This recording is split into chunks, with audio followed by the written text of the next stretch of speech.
Hi! In this section, we're going to start our day with mastering the art of server-level applications in Go. You also had to implement a task yesterday for a Stack Overflow search tool. And you had some objectives. Query the API and print out the first answer. Let's see an example implementation. Here I've done something really quick. I'm using this endpoint where you can use to search for answers. You could specify some parameters and a type. Also, you could specify a tag, and I've put it as Go. Here I'm just checking the number of arguments, and I grab the question and I perform the search.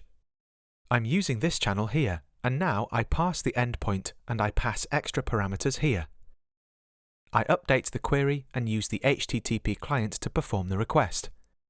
You also had to query the answers here to pass the actual response. Let's run this example. I've passed a list of words as part of the question. It will perform the request.